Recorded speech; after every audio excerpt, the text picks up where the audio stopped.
होर्मुझच्या सामुद्रधुनीमध्ये इराणनं मोठी कारवाई केली आहे। इराणच्या IRGC नौदलानं कंटेनर जहाज रोखली आहेत। होर्मुझमधून जाणाऱ्या मालवाहू जहाजांवर इराणच्या IRGC नौदलानं ताबा मिळवलाय।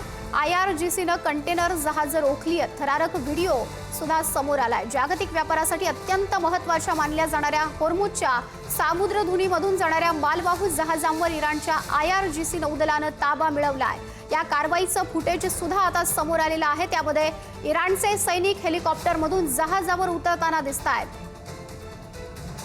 समोर आलेल्या या व्हिडिओमध्ये IRGCचे कमांडो हेलिकॉप्टरमधून दोरीच्या सहाय्याने कंटेनर जहाजाच्या डेकवर उतरताना आणि जहाजाचा ताबा घेताना अगदी स्पष्ट दिसतंय।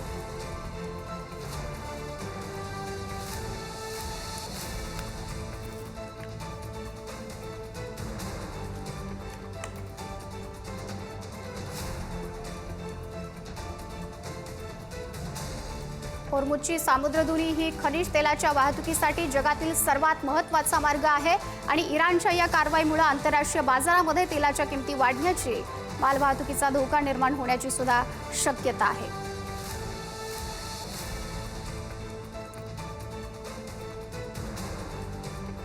आपल्या सोबत ब्रिगेडियर हेमंत महाजन हे जोडले गेलेले आहेत। असं आहे, होर्मुझवरती ताबा IRGC मिळू शकत नाही, परंतु ताबा मिळवणं याचा अर्थ की तिथे आपले सैनिक तैनात करणं आणि कोणाला येण्यापासून आत थांबवणं, ती तेवढी क्षमता त्यांच्याकडे नाही।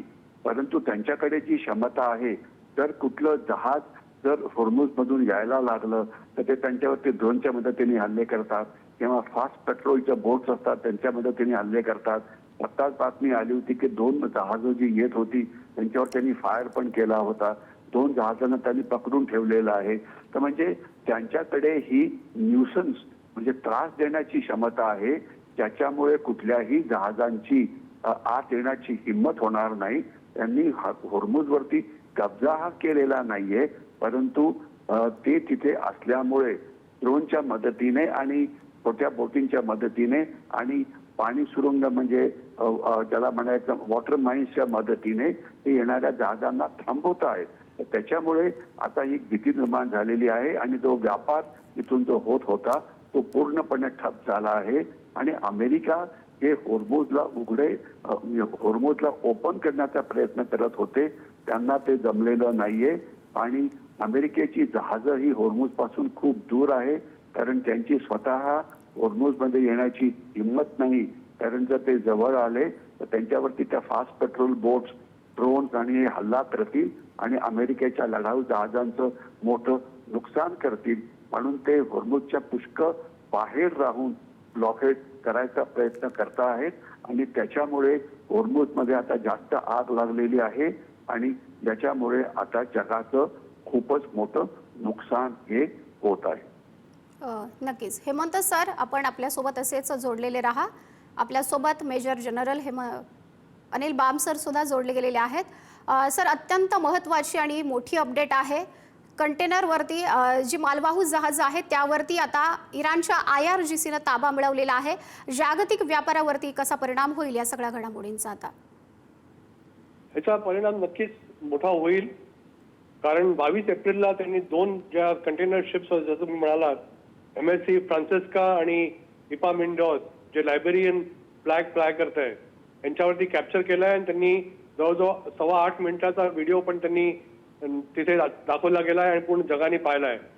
ह्याचा इफेक्ट आता डायरेक्टली होतील, कारण आपण पाहत होतो जेव्हा त्यांनी अमेरिकेला म्हटलं होतं की जोपर्यंत तुम्ही हॉर्मुझचं ब्लॉकेड काढणार नाही तोपर्यंत आम्ही वाटाघाटीला येणार नाही। आपण पाहिलं काय झालं आणि शेवटी गत्यंतर म्हणून डोनाल्ड ट्रम्प यांना अनकंडिशनल वेनी सीज फायर एक्सटेंड करावी लागली। जेव्हा आपण पाहतो की असं कारवाई झाल्यानंतर की तिथल्या शिप्सला ते काबीज करून आपल्या इराणियन वॉटर्समध्ये घेऊन गेलेले आहेत, बाकी शिप्सला पण तिथे धोका आहे आणि आता कोणी हा धोका पत्करणार नाही। असं झाल्यामुळे पूर्ण जगामध्ये ऑइलची पुन्हा किल्लत होईल। ऑलरेडी रेट्स वाढत आहेत आणि आपण पाहिलं होतं की काल पुन्हा $100 वरती एका बॅरलचा रेट गेला होता।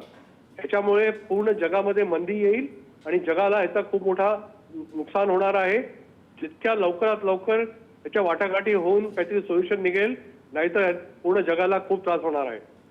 नक्कीच सर, आपण जर बघितलं तर आताच तुम्ही जसा उल्लेखही केलेला आहे, मोठा परिणाम होऊ शकतो. आंतरराष्ट्रीय बाजारामध्ये आता सुद्धा कच्च्या तेलाच्या किमती या प्रचंड वाढलेल्या आहेत. आता अधिक गंभीर परिणाम कसा होईल या सगळ्याचा? आपण पाहतो की जेव्हा आपण जर स्टॅटिस्टिक्स पाहिलं तर जेव्हा तेलाची किंमत जवळजवळ 11% वाढते, तर आपण पाहतो की कंझ्युमर प्राइस इंडेक्स म्हणजे CPI ज्याला म्हणतात, हे जवळजवळ 0.55% वाढतं. आणि जेव्हा 48% वाढतं तेव्हा 2.5 ते 3% CPI वाढतं. आणि आपण पाहतो जेव्हा तेलाची किल्लत असेल किंवा महागाई वाढते, ह्याचा परिणाम पूर्ण जगावरती खूप मोठ्या प्रमाणात होतो.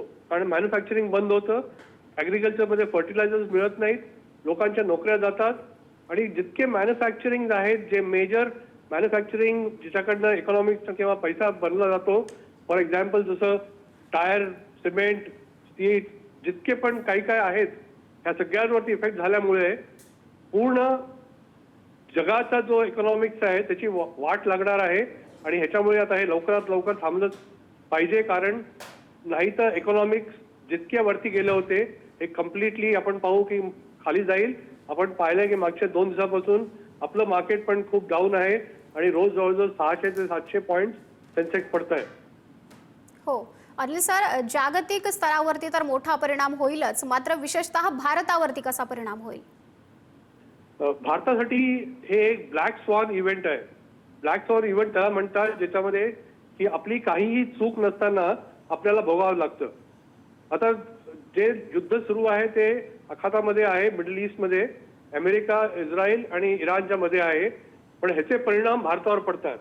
आणि आपण पाहिलं होतं, पहिले पण आपण बोललो होतो की हॉर्मुझ जिथून पूर्ण एनर्जी सोर्सेस बाहेर पडतात, जे प्रमुख देश आहेत ज्यांच्यावरती डायरेक्ट आणि मॅक्सिमम इफेक्ट होतो हॉर्मुझ बंद झाल्यामुळे, सर्वात पहिला नंबर आहे भारत.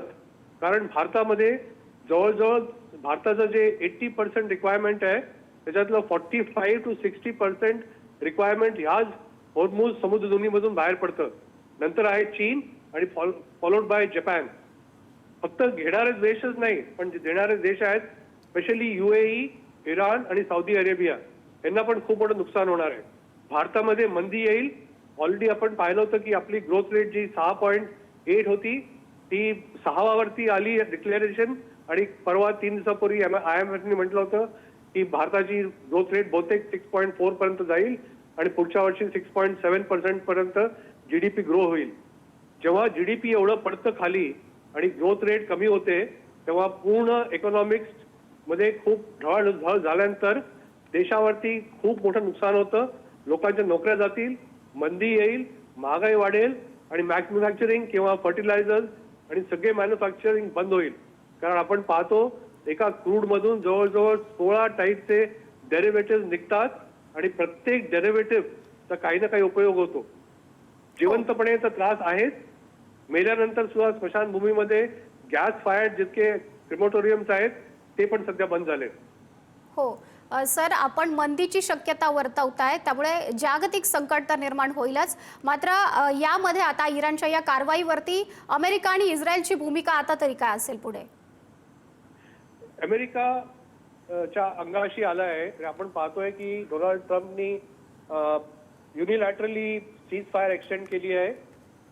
आधी विचार करत लोक की किती दिवस केले आहे, पण इनडेफिनेट आहे. म्हणजे जोपर्यंत ते म्हणतात की इराणचं जे रेजिम आहे, हो, US प्रमाणे फ्रॅक्चर्ड गव्हर्नमेंट किंवा रेजिम आहे, आपसामध्ये त्यांची बनत नाहीये. जेव्हा जोपर्यंत संयुक्त असं प्रपोजल ते समोर नाही आणणार, तोपर्यंत ना US चे रिप्रेझेंटेटिव्ह JD व्हान्स आणि त्याची टीम जी की स्टीव्ह विटकॉफ आणि जेरार्ड कुशनर आहेत, ते पाकिस्तानमध्ये नाही पोहोचणार. तसंच नेहमी इराणने म्हटलंय की जोपर्यंत तुम्ही ब्लॉकेड हलवणार नाही तोपर्यंत आम्ही वाटाघाटीसाठी येणार नाही. 1 मे हा खूप इम्पॉर्टंट दिवस आहे अमेरिकेसाठी, कारण त्या दिवशी 60 दिवस पूर्ण होत आहेत आणि अमेरिकन प्रेसिडेंटला 60 डेज पर्यंत वॉर करता येते काँग्रेसला विदाउट रेफरिंग. 1 मेच्या दिवशी त्याला काँग्रेसकडनं परमिशन घ्यावीच लागेल. जास्तीत जास्त वाढू शकतं आणखीन 1 महिना, पण तो 1 महिना त्यांना दिला जातो. फक्त ट्रूप विड्रॉल. अनिल सर, अत्यंत महत्वाची बाब आहे. या सगळ्या घडामोडी बघता आता पुढे नेमकं काय काय घडतं हे पाहणं सुद्धा महत्वाचं असेल. धन्यवाद आपण केलेल्या सगळ्या विश्लेषणासाठी.